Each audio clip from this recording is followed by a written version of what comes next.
What family secret was finally spilled in your family? Story 1. My grandma didn't drive.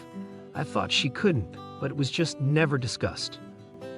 One day when I was maybe 7 to 8, I'd been trying to get anyone to drive me to the store for candy. We were visiting my aunt and uncle. Grandma lived with them. They had bit of honey at the local store, which I could no longer get at home. But no one would take me to the store. Finally, I said I'd just ask Grandma, and my cousin chimes in with, "Grandma can't drive." "Oh, you bet your sweet ass I can drive. They just don't let me." Grandma had overheard, and she was in high dudgeon, but that's all that was said about it. And my aunt finally took me to the store, so I forgot about it. Years later, when I just gotten my license, I asked my mom what was up with Grandma not driving. She explained that during Prohibition, Grandma bootlegged alcohol for moonshiners. She was very successful at it. She was so successful at it that when the moonshiners were finally busted, even though the revenuers never caught my grandma, her license was suspended by the state to never be reissued. Later in life, she was told she could petition for it back, but it came with an admission of guilt of some such. She told him to go to hell. Story 2. My mother had a child when she was a teenager, and she had given him up for adoption to a family. After this, she went to college, got her degree, married my father, and gave birth to my 4 siblings and myself. Till 30 years after giving her child up for adoption, I remember her getting a phone call and immediately locking herself in her room. I was about 12 at the time. I remember feeling scared because I could hear my mom crying, but she didn't want to see anybody or talk about why she was crying.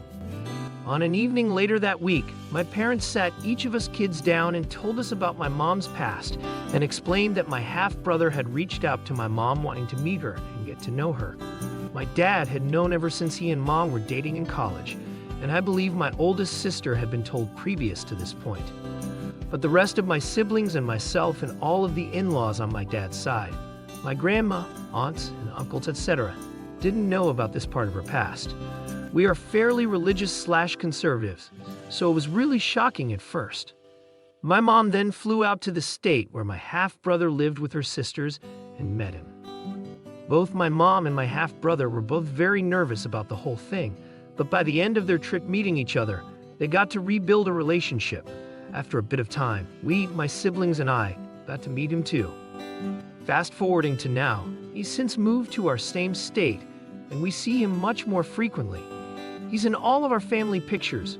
We see him occasionally for holidays and birthdays, and we all see him as part of our family. We're a very close-knit and extroverted family, while he is much shyer, so at times he can be a bit more distant than we would like, but we give him his space. I know my mom stays in close touch with him, and we love it when he's able to make it for family dinners and whatnot. Back then, I was the youngest, and up till then, the only boy in my family, so I loved learning that I had an older brother. Now that I'm an adult, I sometimes get his old clothes because they are roughly the same size. He's got good taste too, so I really lucked out, haha. I love that this family secret was spilled and that we were able to welcome my brother into our family and have him in our lives. Story 3. I met my wife when my daughter was 16 months old. Bio dad was never in the picture. Once it was looking like a relationship that would last. We got married and briefly toyed with the idea of just never telling her. She was around 3 to 4 at this time. Ultimately, we decided that it would be better to not hide it, though that has created some issues with her now half-siblings and some self-esteem issues. I just felt that her potentially finding this out as an adult might be pretty traumatizing and fucked up. It's a pretty big lie of omission, and I just wasn't comfortable with it. Also as important, I believe, for medical history-related things she'll encounter later in life. Lastly, it gives Bio Dad the chance to do an about-face, perhaps as unlikely as that may be, and get to know his daughter without the massive trauma of an unspoken lie being brought into play. To ease into it, at around 4 years old, I started saying things to her like, "After I met you and Mommy," and this insert situation happened before I met you and Mommy. She was able to put 2 and 2 together as time progressed, so it wouldn't have to be a sit-down confession, but rather a more evolutionary realization which we guided her through. Story 4. When I was 28, I found out that my dad was not my biological father. The news came out via the following. My dad was battling depression and was suicidal, so I had just flown home to try to take care of him and rescue him from my mom's wrath. My mom had verbally and emotionally abused him during their entire relationship. He loved her so much, and he tolerated it. Well, during a solemn walk with my dad, as I tried to help him out, he confided that he's not my biological dad, and he went on to tell me he knew this all along, but my mom lied to him and tried to convince him that he was my biological father. He knew he wasn't, but he wanted to play the role. When I was 10 years old, my mom finally confessed this to him, and he was worried that upon hearing the news officially, he'd somehow let this affect his relationship with me. So, when I was 28 years old, during this walk with my dad, as he pours out this story to me, he frames it by telling me that his two most proud items in his life are: 1, how I turned out is raising me; 2, that he had completely forgot about the news my mom told him earlier in that day, when I was 10, about him not being my biological father, and that it was only upon tucking me in at night, when I was 10, that it briefly crossed his mind. It was at that point that he knew nothing would ever come between us, and our father-son relationship would be as awesome as ever. He also confided that my mom did hard drugs while pregnant with me, and this broke his heart to witness firsthand. They were very poor. My dad grew up in a foster home without parents. My mom grew up with 6 siblings and ill-equipped parents. She dropped out of 9th grade, whereas all of her other siblings dropped out earlier. Many of them are barely literate. I'm now mid-30s, and tragically, my dad committed suicide mid-March 2020, right as COVID was hitting. I was out of the country at the time, immediately flew 30 hours, 30 minutes layover, and made it in time for his funeral. I do everything in his honor. Story 5. My father, now slowly succumbing to Alzheimer's, has always been considered a hard case, as people called it growing up in New Zealand. He has many quirks, and in the 90s as I grew up, people didn't have words to describe to me why he was different.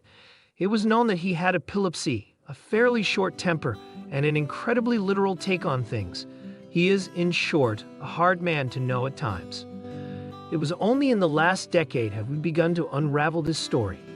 Due to living in the South Island without a lot of money, we didn't see our extended family much growing up, so there wasn't much of an opportunity to ask questions as I became a teenager.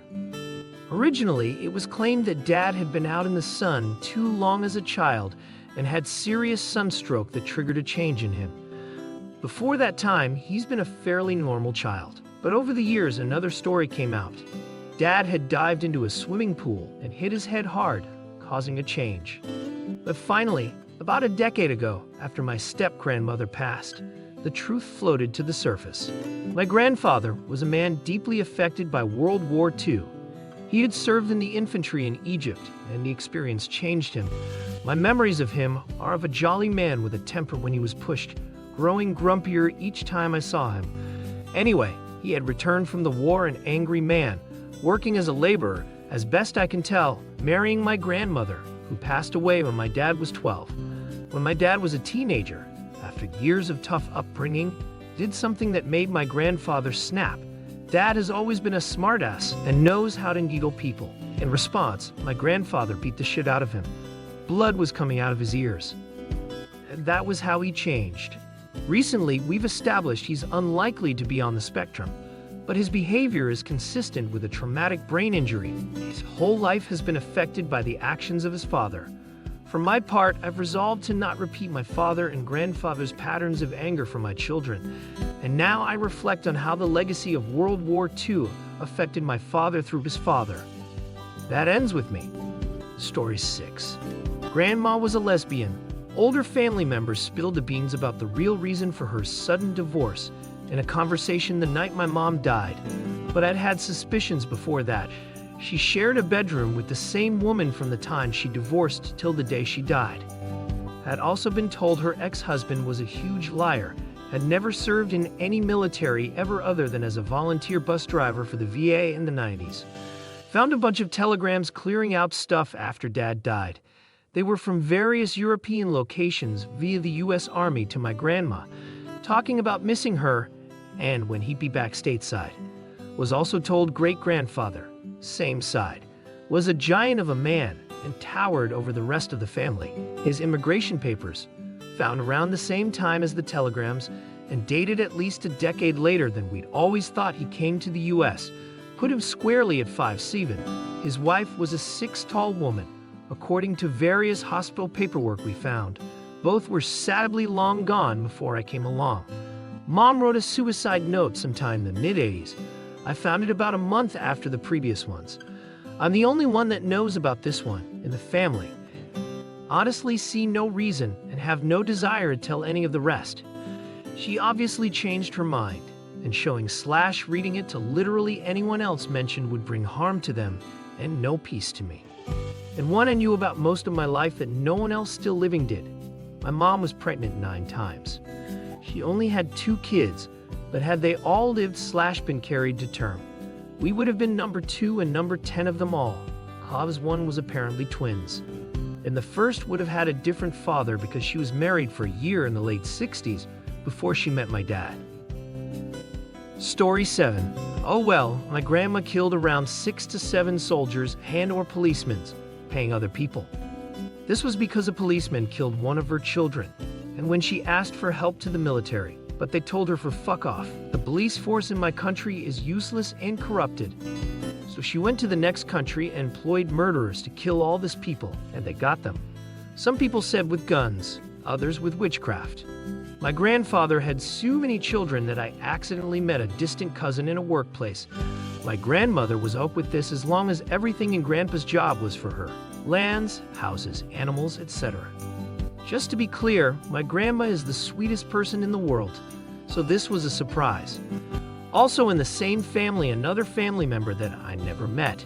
His wife was killed by a man with a lot of power. So he waited for 7 years with a plan to finally find him alone in a land and kill him. Absolutely everybody in the town knew he did it, but they were too scared of the whole family. In my other part of my family, my other grandma had 11 children with different fathers. They told me my grandma was the most beautiful woman in the whole town, and I believe it. I loved her so much I never met my grandfather. My father is the first child. It was until last year that my mom told me this. I'm in my 20s. Story 8. We recently found out that around 40 years ago, my grandfather had a 7-year-long affair with a woman in his church who is also married. During this time, he had 2 children with this woman, and they never told anyone about it. She pretended that those 2 children were that of her husband despite them not looking anything like him. How we found out was rather interesting. A couple of years ago, I had gotten one of the 23andMe DNA kits to figure out what my ethnic background looked like. My aunt and uncle had done the same about a year ago as well. Once you get your results from 23andMe, it also will show you any DNA matches you have with relatives. A couple days after Christmas, a woman had reached out to my aunt and uncle asking to speak with them because 23andMe was telling her that they were her half-siblings and that I was showing up as her nephew, coming from a very strict Catholic family. This was very confusing and concerning to her. They ended up meeting and piecing together everything and then approached their parents about it, who at first denied it, then came clean about the affair. It's been pretty hard on the family. For the longest time, my grandfather was too stubborn to even apologize to the family and my grandmother for all the pain he's brought, but he finally did. Shockingly enough, my grandparents are still together despite all of this coming to light.